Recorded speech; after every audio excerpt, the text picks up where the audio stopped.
Semoga hari ini teman-teman dalam keadaan sehat walafiat dan senantiasa diberikan kebahagiaan sepanjang hari. Tahun 2000-an awal, saat sinyal ponsel masih sulit ditangkap dan listrik sering padam tanpa aba-aba, desa Banjarsari hidup dengan tenang di antara sawah luas dan bukit kecil yang mengelilinginya. Jalanan masih berkerikil, dan warung-warung berlampu petromax jadi tempat berkumpul warga selepas maghrib. Namun, ketenangan itu belakangan mulai terganggu oleh satu kata yang membuat semua kepala desa di seantero Kabupaten Pening tujuh keliling. Maling. Tidak tanggung-tanggung. Pencurian yang terjadi bukan cuma motor atau barang elektronik. Kambing, ayam, bahkan sapi milik warga pun lenyap dari kandang. Dalam 2 bulan terakhir, lebih dari 7 kejadian pencurian dilaporkan. Kadang hilangnya tanpa jejak, kadang ditemukan sisa darah di tanah, seolah hewan itu disembelih di tempat dan dibawa kabur. Di gardu ronda Dusun Tengah, Pak Harjo, kepala desa Banjarsari, duduk bersila sambil menyeruput kopi hitam kental. Di hadapannya, beberapa ketua RT dan RW mendengarkan dengan raut cemas. "Kulo aturaken mawon," suara Pak Harjo berat, tegas. "Mulai minggu iki, kegiatan ronda wajib digiatkan lagi. Ora mung simbolis, tapi benar-benar keliling, terutama malam Jumat."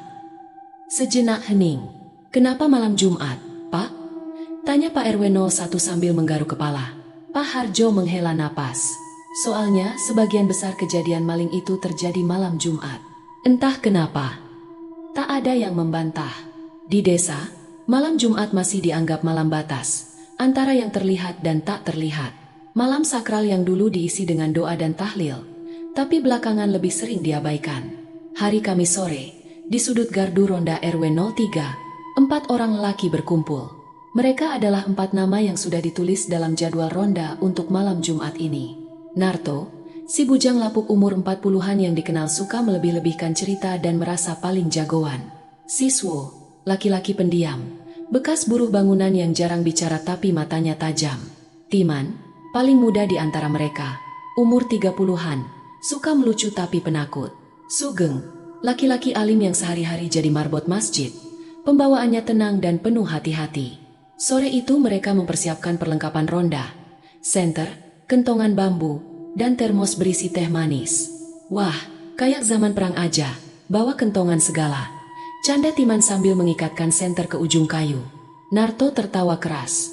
"Lah, emang harus siap, men. Siapa tahu kita ketemu maling beneran. Tak tangkep tak borgol sekalian." "Yakin tuh, Nar? Jangan-jangan yang sampean tangkep malah bukan maling," sahut Sugeng sambil mengaduk teh. "Walah, Mas Sugeng iki, jangan ngomong aneh-aneh lah, takut aku," kata Timan.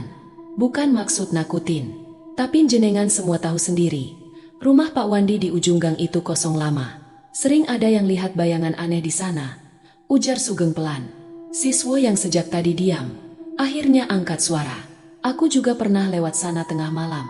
Gak ada angin, tapi pohon-pohon pada goyang sendiri.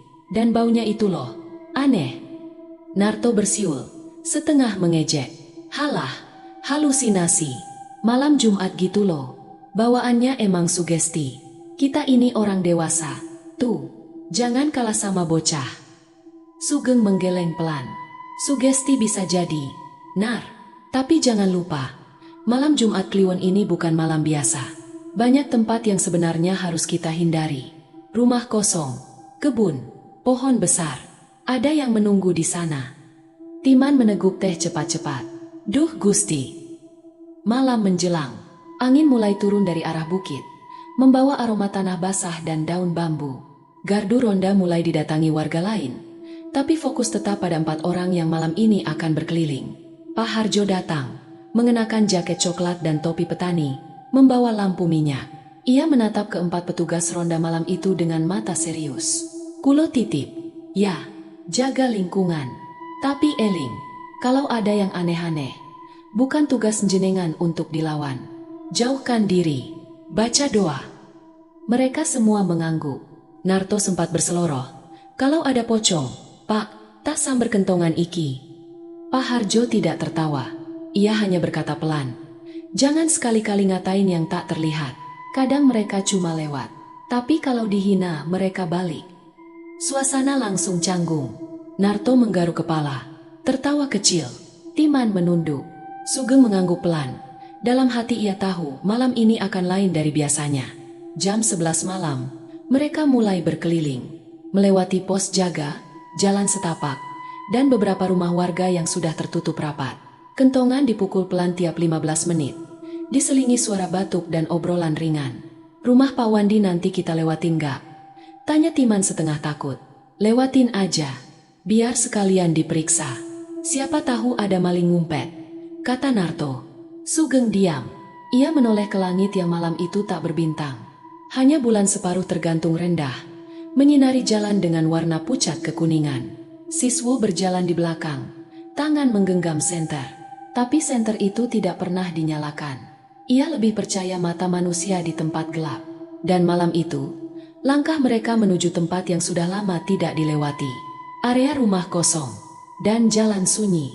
Dan entah apa lagi yang sedang menanti mereka di sana. Jam sudah menunjukkan pukul 11:15 ketika 4 orang lelaki itu mulai menyusuri gang pertama di wilayah RW 03. Malam Jumat memang terasa berbeda. Tidak terlalu gelap, tapi juga tidak terang. Bulan separuh menggantung rendah di langit, diselimuti kabut tipis seperti ditutup kerudung gaib. Mereka berjalan dengan formasi tidak resmi. Narto di depan, Sugeng di sampingnya, diikuti Timan dan siswo yang lebih banyak diam. Narto mengayun-ayunkan tongkat bambunya dengan percaya diri, kadang memukul-mukul tiang listrik sambil berkata, "Ronda datang, maling minggat." "Mas, jangan berisik, Mas," bisik Sugeng. "Kita ini bukan pawai." "Lah, biar maling takut toh, Mas geng." "Takut suara," jawab Narto sambil tertawa. Timan terkekeh dari belakang. "Maling sih takut, tapi hantu malah datang." Siswo menatap lurus ke depan tanpa komentar. Sejak keluar dari gardu, ia sudah merasakan ada yang ganjil di angin malam. Udaranya terasa berbeda, lebih dingin dari biasanya, dan baunya mengandung aroma tanah basah dicampur bunga. Tujuan pertama mereka adalah memeriksa rumah-rumah warga yang berada di gang sempit dekat jalan utama. Termasuk salah satunya, rumah Pak Wandi yang sudah lebih dari 5 tahun tak berpenghuni. Pak Wandi dulunya seorang tukang kayu yang cukup disegani. Namun setelah anak-anaknya sukses di Jakarta, ia ikut pindah dan rumah itu dibiarkan kosong begitu saja. Warga setempat menyebut rumah itu Omah Mati, karena suasananya selalu dingin dan sepi, bahkan di siang hari.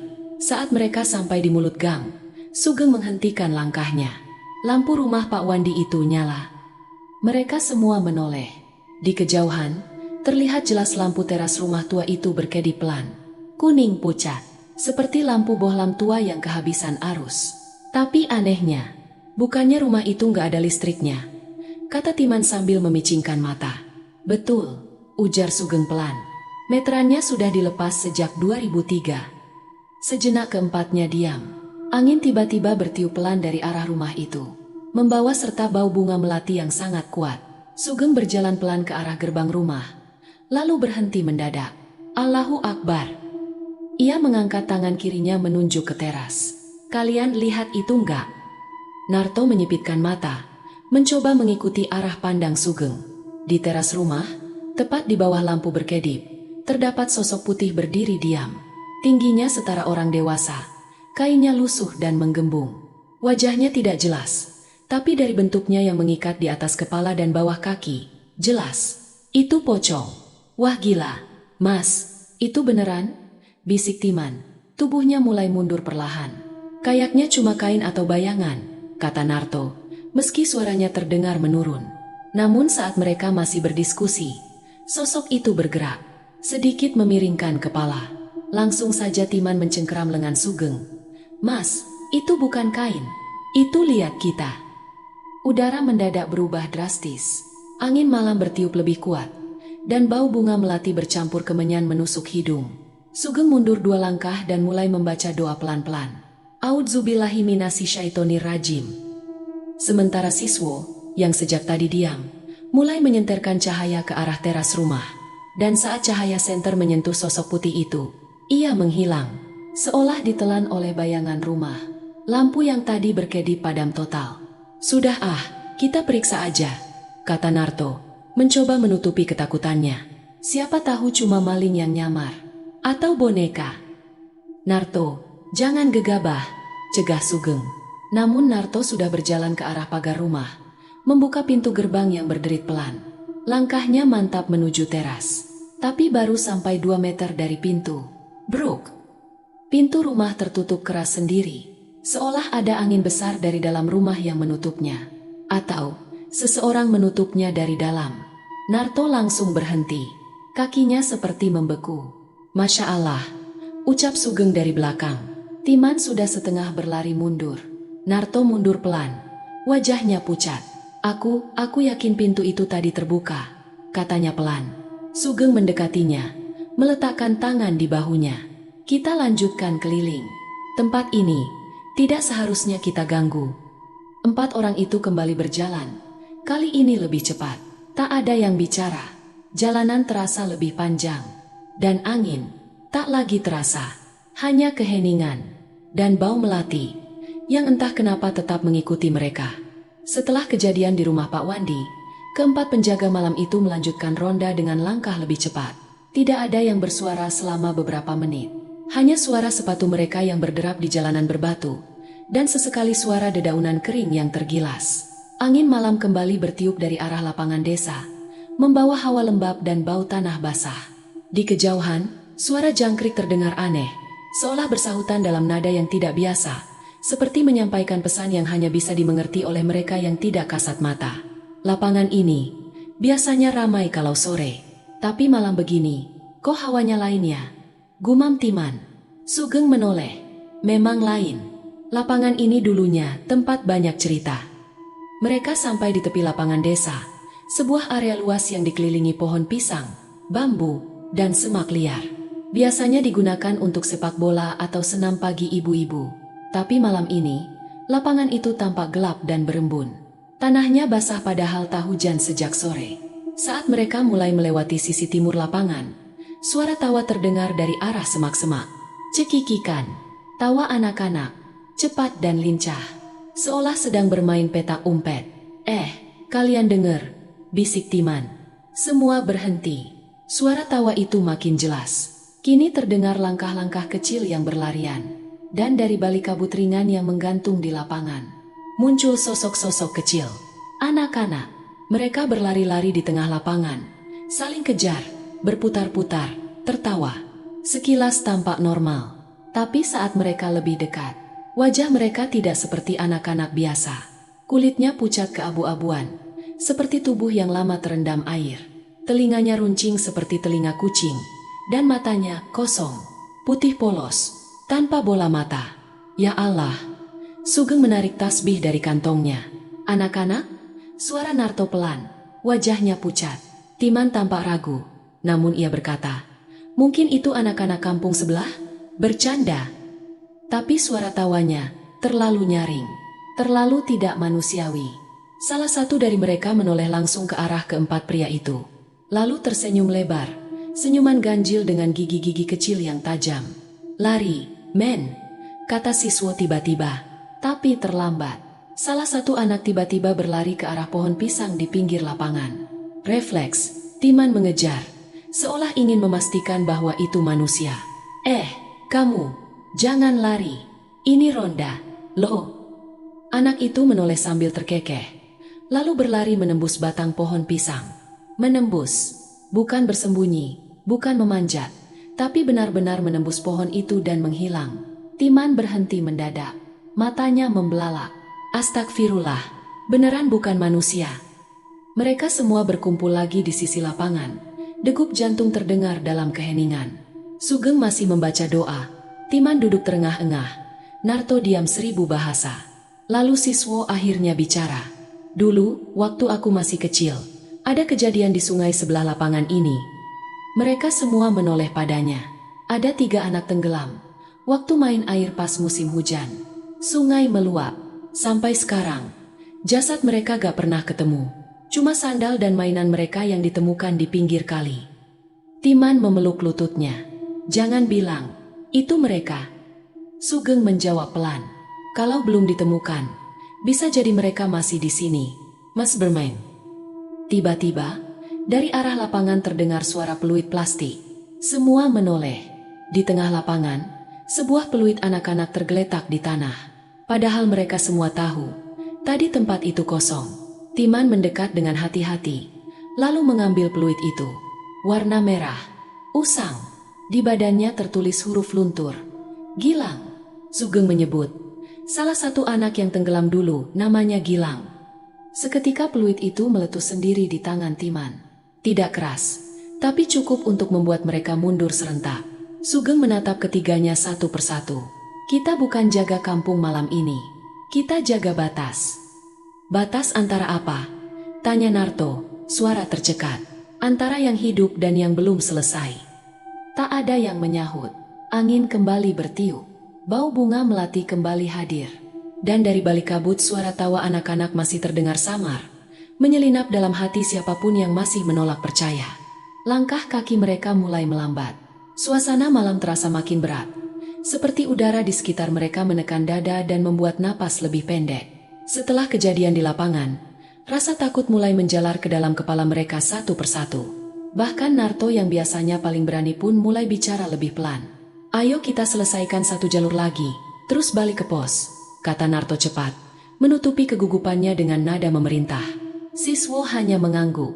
Timan masih mengelus dada, sambil sesekali menoleh ke belakang, memastikan tidak ada yang mengikuti.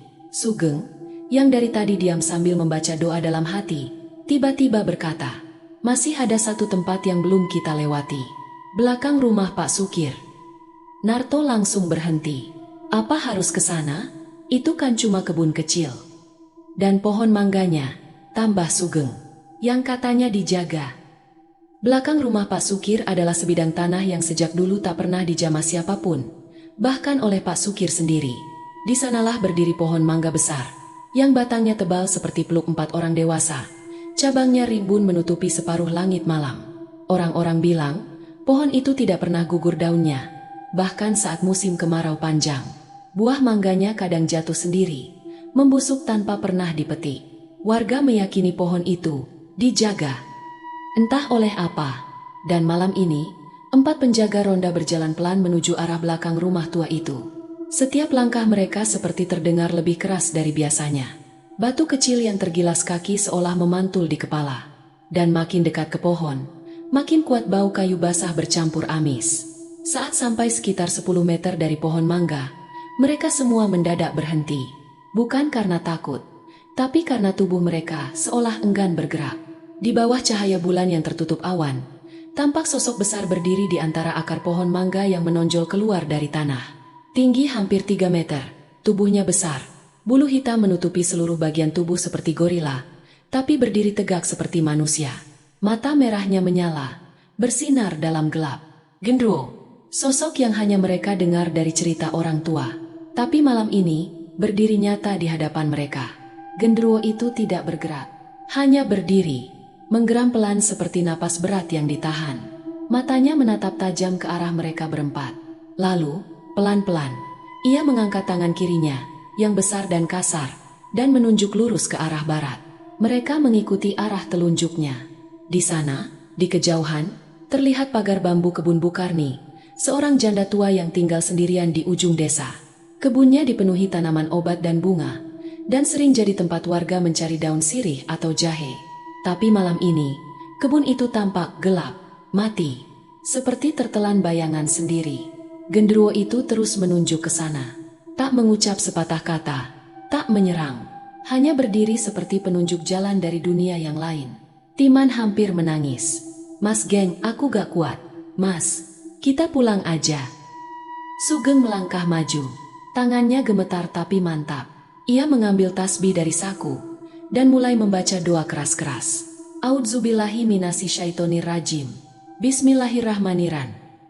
Allahu la ilaha illallah al-hayyul qayyum. Suaranya makin lantang. Sementara gendruwo itu tetap berdiri, kini menggeram lebih keras. Matanya menyala makin merah. Lalu, kabut muncul perlahan dari akar pohon, menyebar seperti asap dupa, melingkupi tubuh besar itu. Dan dalam hitungan detik, sosok itu lenyap. Hanya tersisa bau menyengat, seperti belerang terbakar dan bunga busuk. Semua diam, tak ada yang bicara. Hingga akhirnya Narto bersuara, setengah marah, setengah bingung. Kita lanjut, ronda belum selesai. Timan langsung menolak. Lanjut apaan, Nar? Kita udah lihat setan tadi. Gede banget. Ngapain dipaksain? Narto mendekati Timan, menatapnya tajam. Kalau kita mundur sekarang, artinya kita kalah. Sama siapa? Sama bayangan? Ini kampung kita. Sugeng memotong. Bukan soal kalah atau menang, Nar. Ini bukan urusan dunia. Tempat ini sudah mulai menampakkan apa yang selama ini disembunyikan. Siswo menimpali lirih. Kita bukan cuma lewat. Kita, seperti dilihat balik. Mereka semua terdiam. Dan saat malam makin larut, jalan ke kebun Bukarni jadi pilihan berikutnya. Bukan karena mereka mau, tapi karena seakan diperintah oleh sesuatu yang lebih besar dari diri mereka sendiri. Langkah mereka makin berat saat mendekati kebun milik Bukarni. Udara seolah berubah. Dari dingin basah menjadi hangat dan lembab. Seperti memasuki perut bumi. Aneh, karena ini malam. Langit mendung dan angin dari arah bukit barat seharusnya membawa hawa dingin. Namun di area sekitar kebun itu, udara terasa diam dan tebal. Tak ada suara jangkrik, tak ada daun yang bergesekan. Hanya keheningan. Kebun itu dikelilingi pagar bambu sederhana, dengan pintu kayu kecil yang biasanya selalu terbuka. Tapi malam itu, pintu itu tertutup rapat. Dan dari balik semak-semak dalam kebun, terdengar suara gamelan. Pelan, mengalun lembut, seperti sedang mengiringi penari tayub. Kendang, saron, gong kecil, semuanya lengkap. Namun seperti datang dari bawah tanah. Mereka berdiri mematung. Sampean denger gamelan itu? Tanya siswo perlahan. Sugeng mengangguk pelan. Saya dengar, bukan dari radio. Bukan juga dari rumah sekitar sini. Lalu suara itu berhenti, tapi sunyi tidak datang. Justru digantikan oleh sesuatu yang lebih halus, lebih merayap. Bisikan, Narto. Suara pertama yang terdengar seperti angin menerpa daun pisang. Pelan, tapi jelas. Narto. Narto refleks menoleh ke kiri. Tak ada siapa-siapa, tapi napasnya mendadak terasa sesak. Lalu disusul Timan, Siswo, Sugeng. Satu persatu, nama mereka disebut, pelan, seolah dibisikkan di belakang telinga. Tapi ketika mereka menoleh, hanya semak dan kegelapan. Kowe sing terakhir. Suara itu kini terdengar dari banyak arah. Tidak pelan lagi, lebih dalam, lebih berat. Ayo melu dolanan. Timan mulai gemetar. Ia menggenggam lengan Sugeng. Mas, kita pulang aja. Mas, aku ora kuat. Sugeng baru akan menjawab ketika Timan tiba-tiba membeku. Matanya melebar, tangannya terangkat, menunjuk ke depan. Ah, apa itu? Dari balik pepohonan bunga kenanga, muncul sosok wanita dengan rambut panjang menyentuh tanah. Ia berjalan pelan, namun kepalanya di bawah, kakinya di atas. Seolah berjalan dengan posisi tubuh terbalik, seperti menempel di langit-langit. Rambutnya menjuntai panjang, menutupi wajah. Bajunya seperti kain putih yang robek-robek. Dan ia bergerak perlahan ke arah mereka. Timan langsung jatuh terduduk, lalu pingsan seketika. Tubuhnya kejang sebentar, lalu diam. Narto ingin berteriak, tapi suaranya tak keluar. Lidahnya seperti tertahan di tenggorokan. Sosok wanita itu berhenti 3 meter di depan pagar bambu. Lalu, ia mendongak. Wajahnya hancur, matanya gelap, tidak ada hidung. Mulutnya menyeringai, penuh gigi tajam. Ia tertawa, tapi tanpa suara. Sugeng, dengan tangan gemetar, membuka tas kecilnya. Mengambil tasbih dan selembar kertas lusuh berisi ayat-ayat ruqyah. Ia membaca keras-keras. Suara bergetar tapi penuh tekad. A'udzubillahi minasyaitonir rajim. Bismillahirrahmanirrahim. Allahu la ilaha illallah al-hayyul qayyum. Begitu doa pertama keluar dari mulut Sugeng, suara gamelan kembali terdengar, tapi kali ini seperti melawan. Dentuman gong makin keras. Suara kendang berirama cepat seperti marah. Sosok wanita itu mulai mengerang pelan, seperti terganggu oleh ayat-ayat yang dibaca. Kabut putih mulai keluar dari semak-semak, menyebar perlahan ke seluruh kebun. Suara gamelan tiba-tiba berhenti, tergantikan oleh suara tangisan anak-anak. Lirih terdengar dari bawah tanah. Ibu, aku pengen mulih. Ibu, tolong. Suara-suara itu saling tumpang tindih, seakan banyak mulut kecil yang bicara dari dalam bumi. Sugeng terus membaca doa. Narto dan Siswo kini berjongkok, menunduk, tubuh mereka menggigil. Wanita terbalik itu mundur perlahan, lalu berbalik, dan merayap masuk ke dalam tanah tanpa suara. Lalu, hening, kabut menghilang perlahan.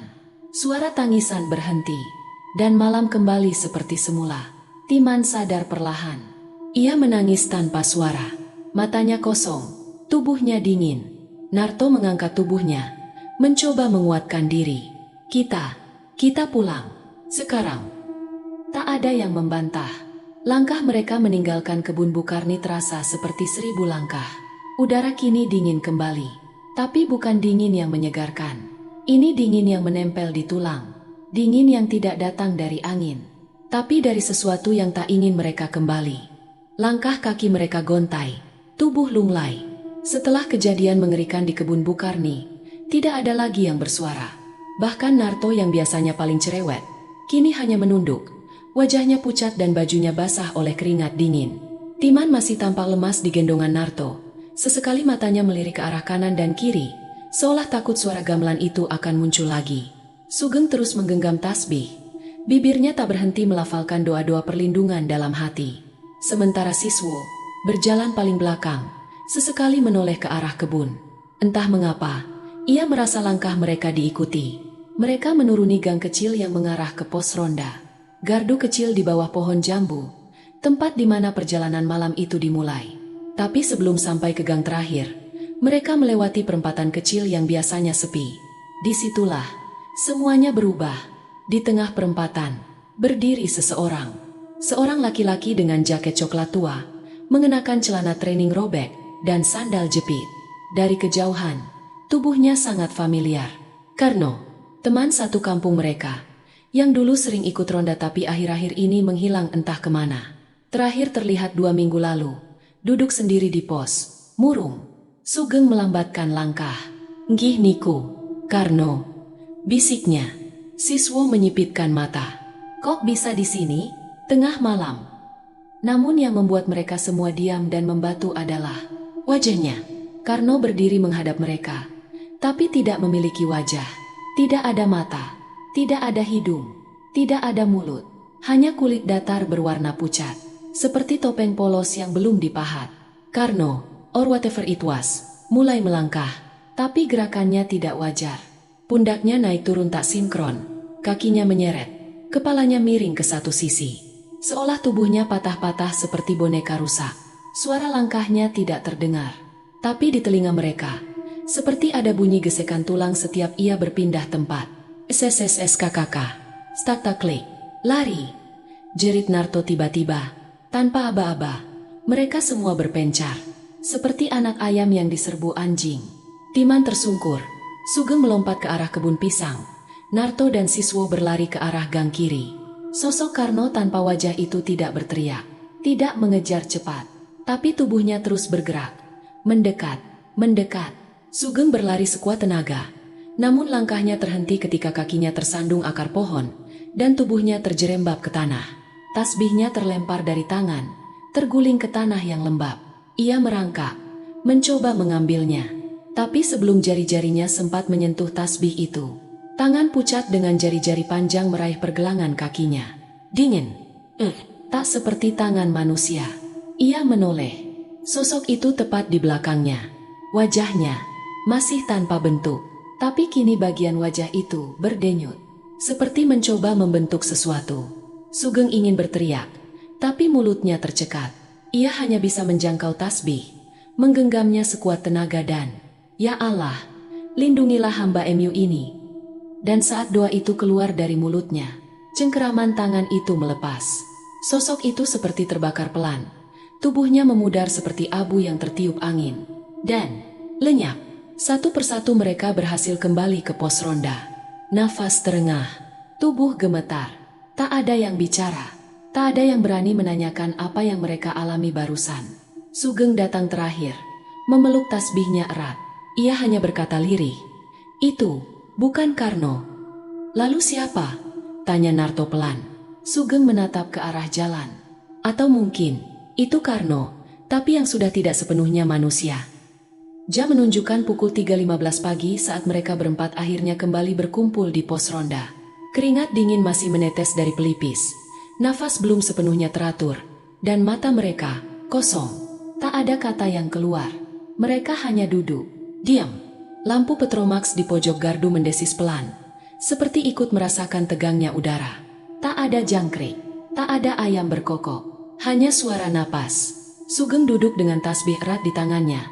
Tatapannya menerawang ke arah langit yang tertutup awan. Timan memeluk lutut.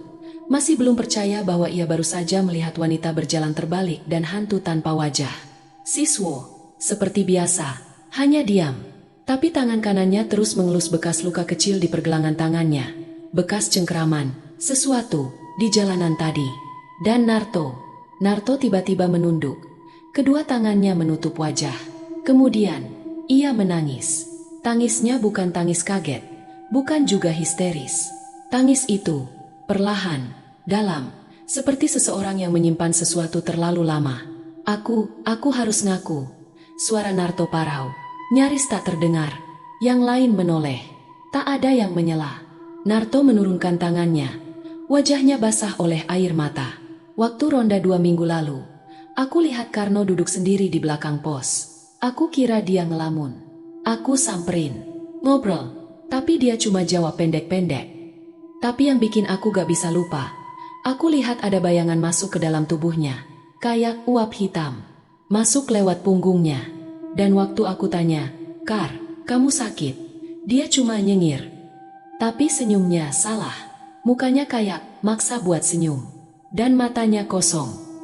Suasana mendadak dingin, Timan menggigil. Jadi, waktu kita terakhir ngobrol sama Karno, dia udah bukan? Sugeng mengangguk pelan. Mungkin, dia sudah dipakai. Sudah tidak seutuhnya manusia lagi. Siswo tiba-tiba berkata, "Ingat gak? Seminggu lalu, pas Karno jaga sendirian, dia bilang sempat lihat bayangan anak-anak main di lapangan tengah malam. Dan kita semua kira dia ngaco." Tambah Timan, pelan. Sugeng menatap mereka semua. Kita terlambat paham. Semua yang muncul malam ini, mungkin bukan baru terjadi, tapi sudah ada sejak lama. Kita hanya tidak mau melihatnya. Matahari belum sepenuhnya terbit saat mereka bubar dari pos. Langit mulai biru kelabu, dan suara ayam pelan-pelan muncul dari kejauhan. Tapi gardu ronda itu, seolah tetap berada di dunia yang berbeda. Keesokan harinya, Pak Harjo datang seperti biasa, membawa kopi termos dan catatan ronda. Tapi saat membuka buku ronda malam itu, kosong, tidak ada tulisan, tidak ada laporan. Bahkan halaman itu terasa sedikit lembab, padahal tak hujan. Pak Harjo mengangkat kepala, melihat kejam dinding yang tergantung di sisi gardu. Jarumnya berhenti, tepat di angka pukul 12. Ia bergumam sendiri, padahal ini jam baru. Berita tentang kejadian malam itu perlahan menyebar. Bukan dari keempat peronda yang langsung menceritakan, tapi dari aura mereka yang berubah. Narto yang biasanya cerewet, kini lebih sering duduk sendiri di warung kopi, menatap kosong. Timan tidak keluar rumah selama 3 hari. Sugeng lebih sering di masjid, bahkan tidur di sana. Siswo kembali bekerja seperti biasa, tapi tak pernah menjawab kalau ditanya soal ronda. Warga mulai enggan ikut ronda malam Jumat. Mereka mulai menolak giliran. Beberapa ibu-ibu mulai meletakkan sesaji di sudut jalan tanpa diminta. Kata mereka, biar yang pernah kelihatan tenang di tempatnya. Jangan ganggu lagi. Seminggu kemudian, seorang pemuda kampung, Wawan, yang tak percaya cerita-cerita itu, iseng memotret pohon mangga di belakang rumah Pak Sukir. Katanya, paling juga cuma bayangan, atau efek senter. Dia ambil 2 foto, siang hari, dengan kamera ponselnya. Foto pertama, pohon biasa, rimbun, lebat. Foto kedua, 4 sosok hitam berdiri di bawah pohon. Bukan bayangan, tapi figur. 4 tubuh tak jelas wajahnya, berdiri tegak, menghadap kamera. Wawan mendadak demam selama 2 hari. Setelah itu, ia tak pernah iseng lagi. Ronda malam Jumat di desa Banjarsari tak pernah dihidupkan kembali. Gardu pos masih berdiri, tapi selalu kosong jika malam Jumat tiba. Warga menyebut malam itu sebagai malam dolanan. malam di mana mereka yang belum sempat pamit akan keluar dari tempatnya. Bukan untuk menakut-nakuti, tapi untuk menandai bahwa mereka masih ada, dan bahwa tidak semua suara tawa berasal dari manusia.